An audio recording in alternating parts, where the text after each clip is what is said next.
Hello and welcome to my channel. My name is Natasha. I'm 29 years old and living in London, the UK. If you're new to my channel, I post daily videos talking about whatever comes to my mind that day, and I speak about whatever I feel guided to speak about. So today I'm going to be speaking about, I have to take a breather. I did not realise that I'd had this many jobs, so it may be quite a long-winded video. I'll try and keep each one very short because there is in fact 56 jobs that I've just thought of in the last half an hour that I've done in the past up to this point. I'm also an addict who has been sober for almost 2 years now. I am diagnosed with ADHD and autism only recently, but yeah, I'm at a bit of a crossroads in my career. However, I'm really happy where I'm at the moment. I don't know what's next. I'm just trying to focus on the day. I'm now ADHD medicated, so I can focus a lot better, but here is the 56 jobs that I have done so far in my career. So my first ever job was helping my mum with Avon. Now, if you don't know what Avon is, it's a makeup catalogue that sells fragrances, makeup, skincare, and a lot of mums did it where I was from because you can do it part-time and you just drop all of the magazines to your neighbours. This was kind of before the internet, I think, as well, yeah. So they would write their orders on the sheet and then you'd go and pick them back up by either knocking on the door or they would leave it on the doorstep in a sealed bag, and then we would send off for the orders, and then when they arrived, we would go knock on the door and give the makeup and the fragrances, whatever else, and we would make commission on it. So yeah, I first started doing that with my mum, but then I fully took it over and started doing it myself, and I was probably around 10, 11, and then once I got a taste for making some commission, I then started washing cars. I would get my little bucket, my sponges, and go and knock on neighbours' doors and ask if I could wash their cars. And then, yeah, I did that for a couple of years, and then I started spending the money on alcohol when I got to high school, so that wasn't great. And I was a little beep because I started telling them that it was for my Brownie Guides group, which I no longer, I didn't even go to anymore, so I was such a liar. That was a dishonest career of mine, washing cars. And then as soon as I was 16, I got a job in sales, selling solar panels. So we would sit inside a room, about 6 to 10 of us. We would have the dial-up phones with the curly thing on. We would have the yellow pages, and we would go through name by name, and we just cold call these random numbers and try to sell them solar panels. Now bear in mind this was 13, 14 years ago, so solar panels weren't that popular, and we were told to target old people, and we were given pictures that basically inbuilt fear into elderly people's heads that they should buy solar panels when they really shouldn't have been buying solar panels because they're old, they want to enjoy their money, they're not going to see the benefits of solar panels. So again, a really immoral job that I had. It didn't feel nice, I didn't like it. Then for the same company, I started selling windows for St. Helens Glass. Similar concept, hated it. Then I went to work at H&M warehouse, which was actually pretty fun, right? Because hear me out, you get a little machine, you get a trolley just like you're going shopping, and you just pick certain clothes that pop up on the screen. So you'd go down the aisle, it would tell you which aisle to go to. You go like ML, number 28, and then you get a little pink dress, and then you'd have to go and get like 2 tracksuit bottoms from here, and then once you get to the end, you would pack it all into a cardboard box, seal it up, and off it goes on the lorry to the different H&M branches. I thought that was pretty fun, and as a kind of introverted person, I did quite like that I could just like do a little task on my own. I think as a neurodivergent as well, it was like already overwhelming enough. I don't know. Anyway, that one was quite fun. But then my parents said, oh, you know, you should be going to college, because then I turned 18. And then I went to college and I studied hairdressing, and it had a salon inbuilt into the college. So I would do people's hair for money, but I was terrible. I was so bad. Honestly, I was really bad because I was so distracted and I was so ADHD at that time. I was addicted to Monsters energy drink, sugar, and also like diet pills, and they were a bit like speed. So I was just like all over the place, so hyperactive. And around, I'm not here to talk about relationships, but I was dating a much older guy at that time, and I was going to a lot of parties, so I was just in a pretty outrageous headspace. So hairdressing wasn't good. I dyed people's hair colours that they really didn't want to be, and I hated it. So that was that. So then I thought I'll stay at the college and I'll study something else. I studied media makeup, and I learned how to do theatrical makeup, which was quite fun. I really enjoyed like creating burns and like turning people into old people and using the caps and making people bald and doing wedding makeup, and like I would do like artwork on people's faces, like abstract artwork, and I really enjoyed that. That was really fun, but I just didn't like touching people's faces. Maybe that's the autism in me, but it was just like, ugh.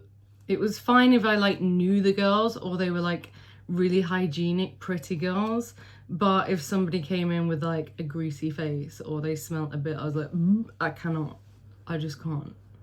So that put me off. I quit that. Then I started working at a warehouse because I was 18. Don't know where I got that idea from. Worked at Tesco warehouse as a picker.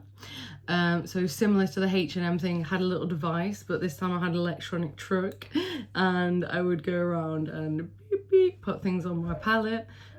It was for Tesco, so I would do things like wine, beans, you know, just any cupboard food really. That was quite fun. Also, like, there was quite a few hot guys there, and I was 18, so I was like, I started to fancy guys and flirt with people, and there was a lot of Polish men that were super friendly, so nice, lovely guys. I just felt like me and all my uncles every day. We just had a lot of banter at Tesco warehouse. Loved that. Also, they had a great fry up breakfast that I ate every day. I was burning a lot of calories, and I was only 18, so I could actually afford to eat quite a lot. I was on hash browns, beans, sausage, just loved it. And then where we went to B&M warehouse, similar concept. Then I went on to Wincanton warehouse, got really good money there because it's owned by GSK. They were really strict, and that is the first time that I saw like robots really in action, because they had robots working in the warehouse, which was really cool. But I was only 18 and I got fired from this job because I asked if I could have my birthday off, and they said no.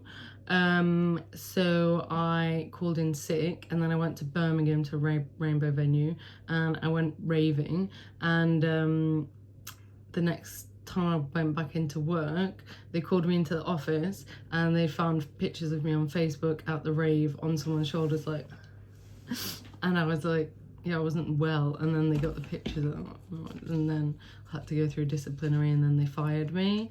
So then after that, I went to UK Fuels, I believe. I'm sure there was somewhere in between, but I forgot. UK Fuels, and before that I did a season in Ibiza where I was ticket sales and promoter.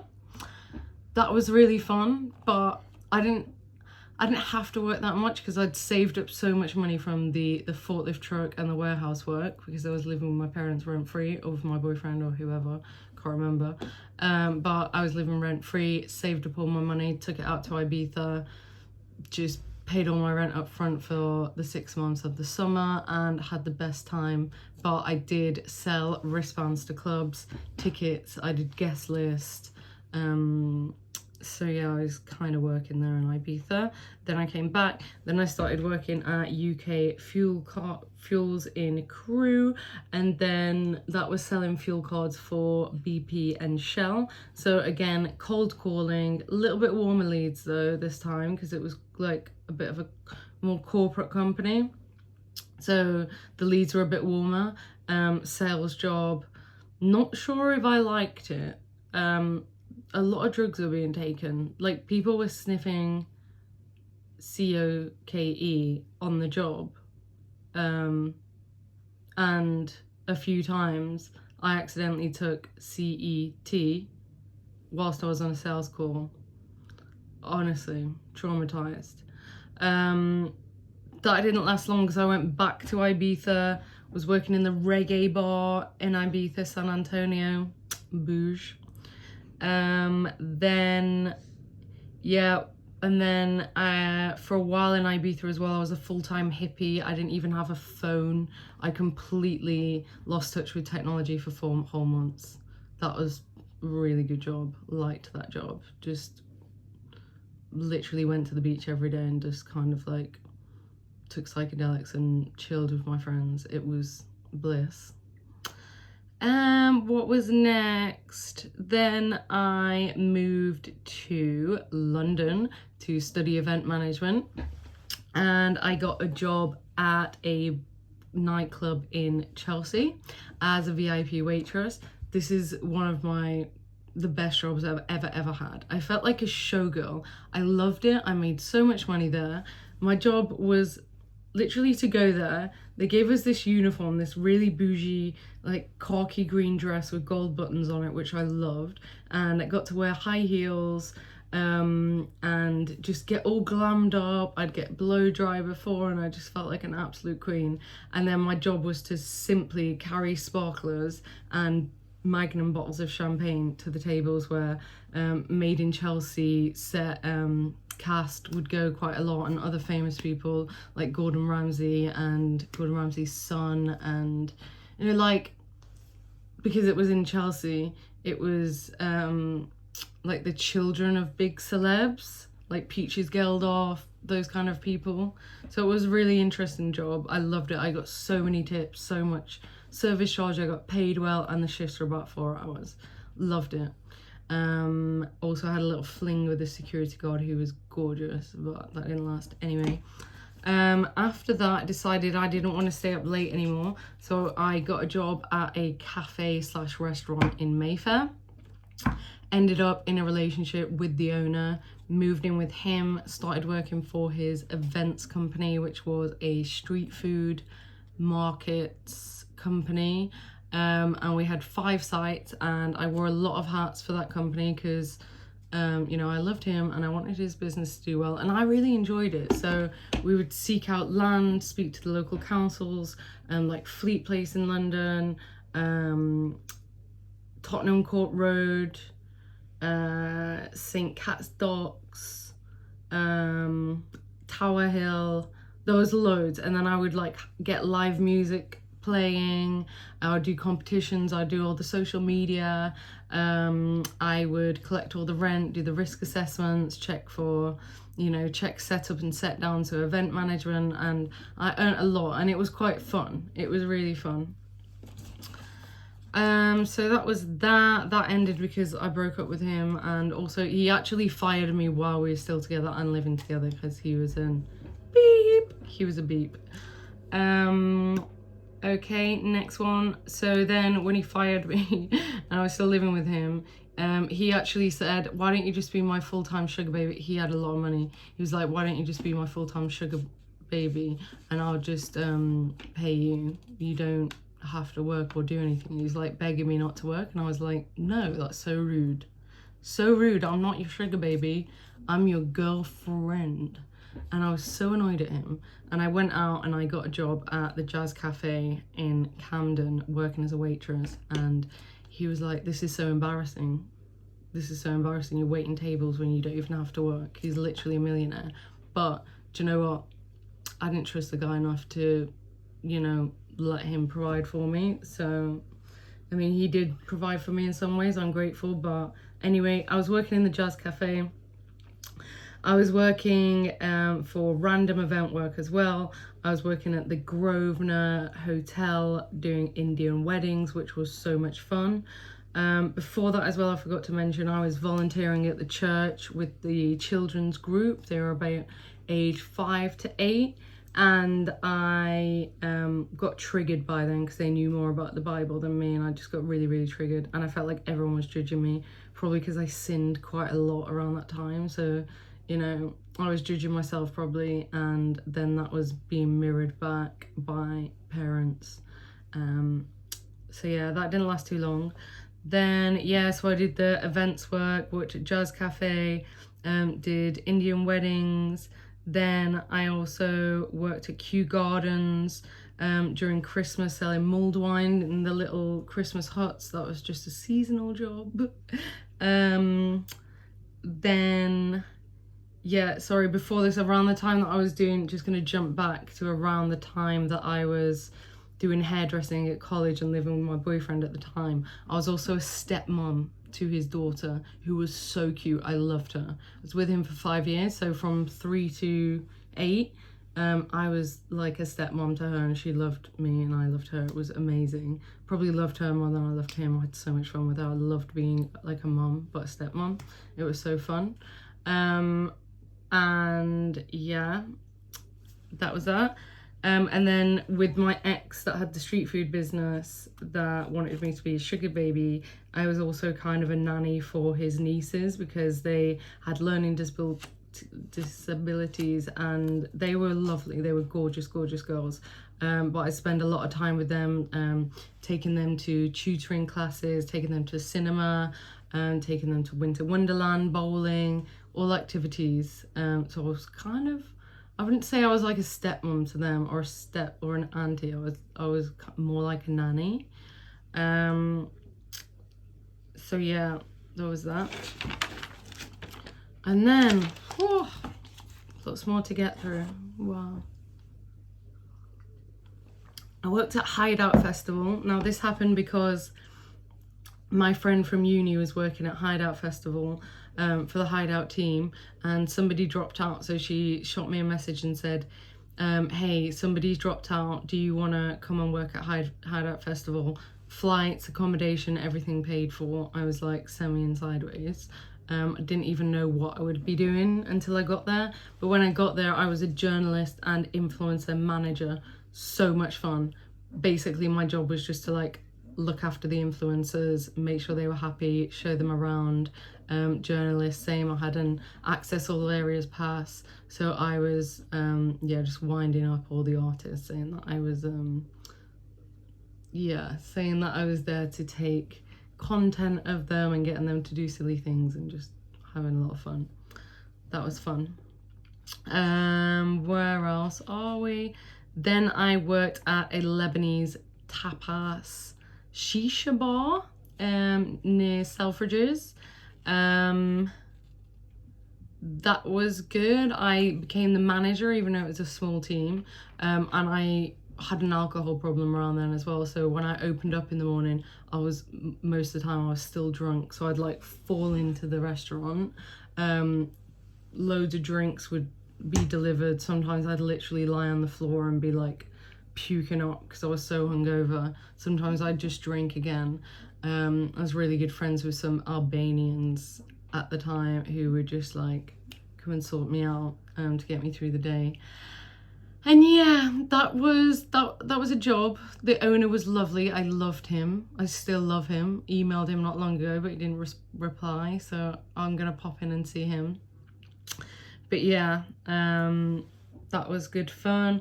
Worked at Dress to Party in Marylebone, Wigmore Street, selling prom dresses. That was pretty fun. That was really easy.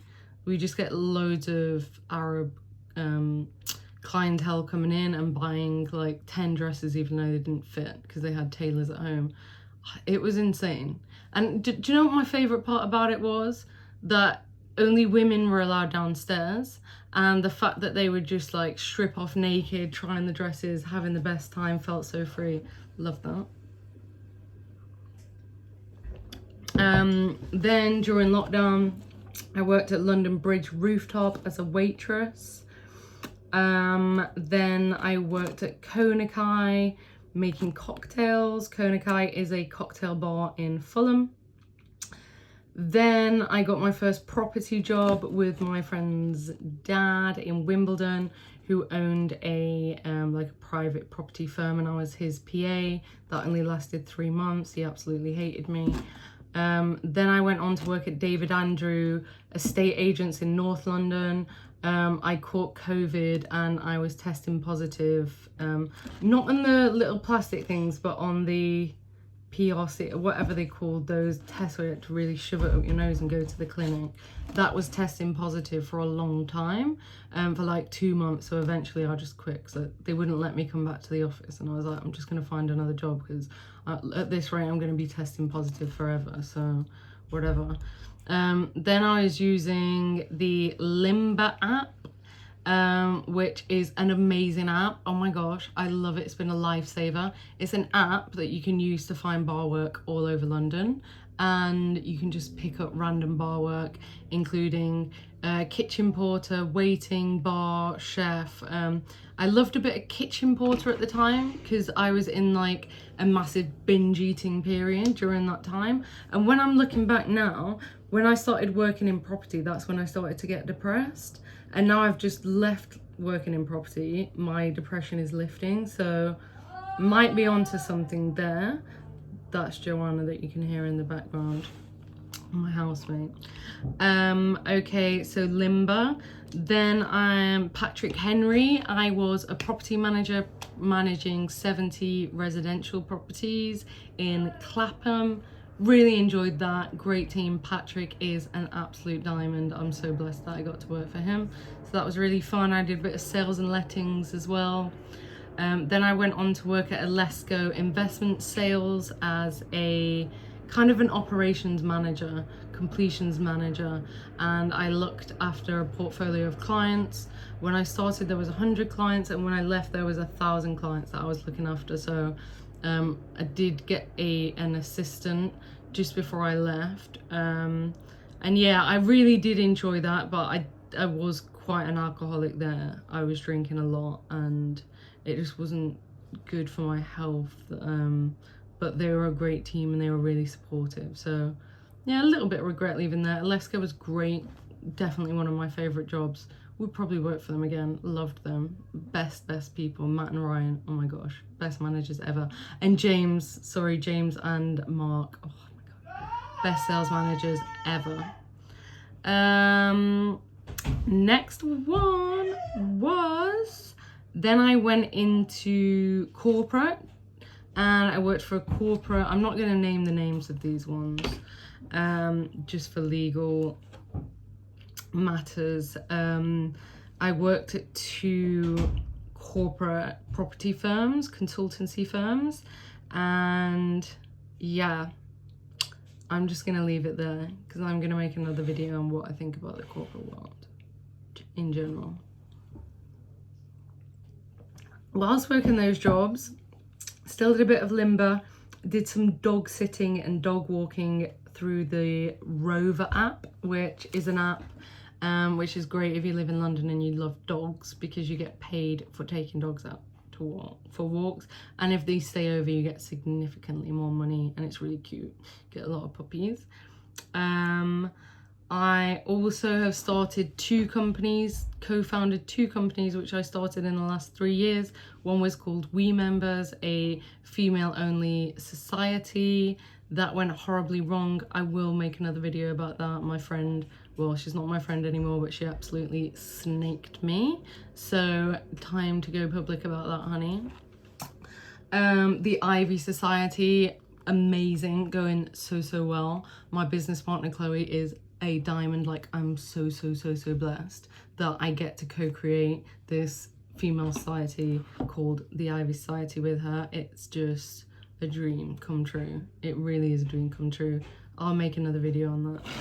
Don't want to bore you Then I've been a sponsor in addiction recovery.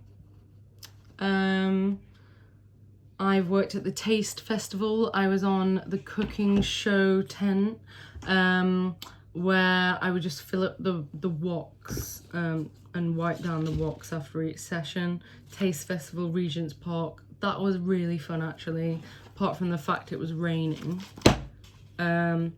Then some other little bits and bobs I did in uni. Was an artist manager. I was managing some people on a low scale, just like booking them gigs, doing their social medias, hyping them up, connecting them with people, going to networking events, gigs, whatever. Then this is the funniest job ever. I can't believe I actually did this. During lockdown, I was selling cigarettes. So I was working for a brand where I would go and stand in a corner shop with this little stand. I'd take this bunch of like loads of packs of cigarettes and I would sell them cheap. They were a new brand, so it was like a brand ambassador role. But I would literally stand next to Boss Man trying to flog these cigarettes. Like if they went to buy Marlboro, I'd be like, no, why don't you buy these HFP or whatever they were. They were like dodgy cigarettes. And I would get paid cash in hand commission. That was a weird job, really weird, but desperate times, COVID. Did a bit of video directing during lockdown, which was so much fun, but I was just really brief. And then the last one on my list, number 56, is Mojo Studio in Clapham, where I voluntarily worked as in a yoga studio on the reception, in exchange for free Pilates and yoga, unlimited sessions, which was really ideal because it was a 2-minute walk from where I lived. So I went to Pilates every day for free, and I just did a bit of work on the reception and did some cleaning and really enjoyed that. But yeah, something happened. There was a Karen that approached me, so I didn't go back again. And what else? Yeah, and then the job that I've got now, which is also one of my favourite jobs. I'm so happy with the job that I've got at the moment. I'm a waitress for this amazing Australian company, and I would love to make another video on that, but yeah, I just did my training this week and I am so excited about it. I love it. I love it. It's a really bougie place. We get a lot of high wealth clients and celebrities, and I'm really enjoying it. So yeah, that's my 56 jobs so far. Yeah, I don't know if I want any comments on this because I feel like they may be quite critical, but it is what it is. I promised that to myself especially that I'll be fully authentic on this channel and always tell the truth and always speak what's on my mind. So there is today's video, my jobs as a neurodivergent girly. Thank you for listening.